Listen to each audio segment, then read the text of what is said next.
Assalamualaikum warahmatullahi wabarakatuh. Alhamdulillahirabbil alamin, amma ba'du. Bagaimana kabarnya anak kelas 6? Semoga senantiasa dalam kesehatan dan lindungan Allah Subhanahu wa taala.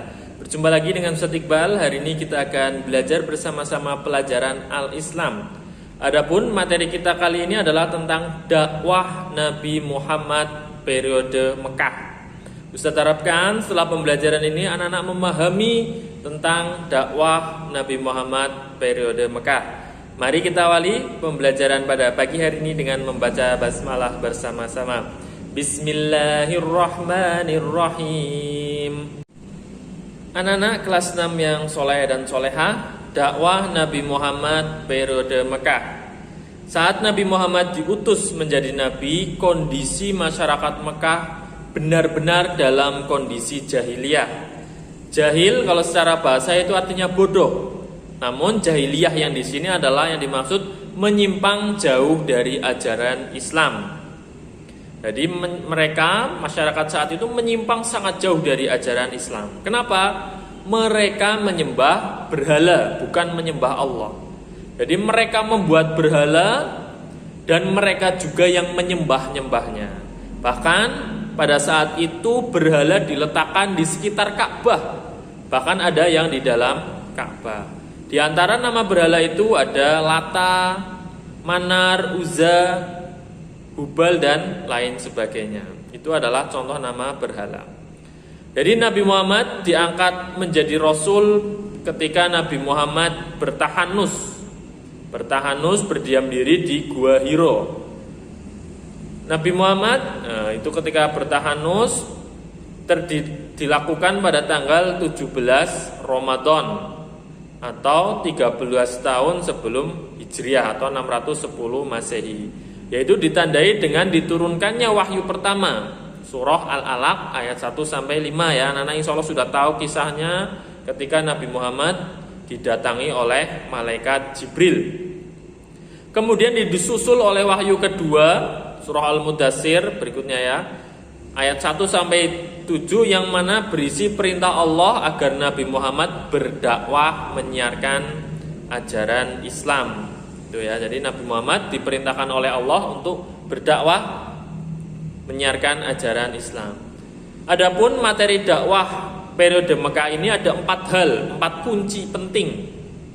Yang pertama adalah keesaan Allah. Esa, ketauhidan, yang mana ketika itu masyarakat Mekah benar-benar sangat parah tauhidnya. Mereka menyembah berhala.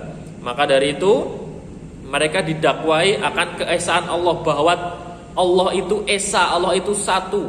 Allah itulah yang benar-benar Tuhan, bukan berhala-berhala yang mereka sembah. Yang kedua adalah kesucian jiwa, dibersihkan jiwanya. Yang ketiga memperingatkan tentang akan datangnya hari kiamat, hari pembalasan. Dan yang keempat adalah persaudaraan dan persatuan. Itu adalah 4 materi dakwah Nabi Muhammad periode Mekah. Anak-anak kelas 6 yang soleh dan solehah, selanjutnya adalah strategi dakwah Nabi Muhammad. Nabi Muhammad melakukan dakwah di kota Mekah selama 13 tahun. Tentunya memiliki strategi. Jadi ada 2 strategi yang dilakukan oleh Nabi Muhammad. Yang pertama adalah dakwah secara sembunyi-sembunyi. Yang kedua adalah dakwah secara terang-terangan. Yang pertama, dakwah secara sembunyi-sembunyi ini Nabi Muhammad lakukan kepada keluarga terdekatnya. Jadi keluarga terdekatnya, sehingga beberapa keluarganya berhasil masuk Islam. Contohnya adalah istrinya sendiri, Khadijah, itu berhasil masuk Islam. Ali bin Abi Thalib, sepupunya ya, saudara sepupunya. Ada Zaid bin Harithah, anak angkatnya. Ada juga dari kalangan sahabat sendiri, yaitu Abu Bakar As-Siddiq dan beberapa sahabat lainnya, yang mana akhirnya mendapat sebutan As-Sabiqunal Awwalun, orang yang pertama-tama kali masuk Islam. Selanjutnya dakwah secara terang-terangan. Dakwah secara terang-terangan ini Nabi Muhammad lakukan pada tahun keempat kenabian, ketika turun surah Asy-Syu'ara ayat 214 sampai dengan 216. Nabi Muhammad memiliki 2 strategi ketika melakukan dakwah secara terang-terangan. Yang pertama adalah mengundang kaum kerabat dari keturunan Bani Hashim untuk menghadiri jamuan makan dan mengajaknya masuk Islam. Jadi mengundang untuk makan lalu berdakwah di sana, mengajaknya masuk Islam.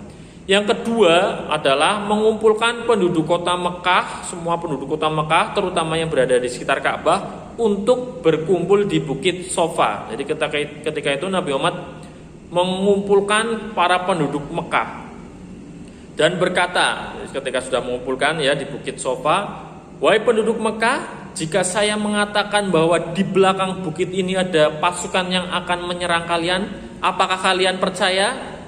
Maka penduduk Mekah menjawab, ya saya percaya. Kenapa? Karena Nabi Muhammad tidak pernah bohong. Lalu Nabi Muhammad melanjutkan, wahai penduduk Mekah, sesungguhnya tidak ada Tuhan selain Allah dan saya adalah utusan Allah. Nah, ketika itu akhirnya masyarakat Mekah malah marah dan membubarkan diri. Itu adalah strategi dakwah Nabi Muhammad periode Mekah.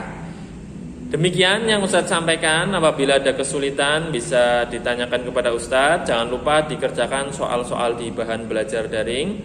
Ustadz akhiri. Wassalamualaikum warahmatullahi wabarakatuh.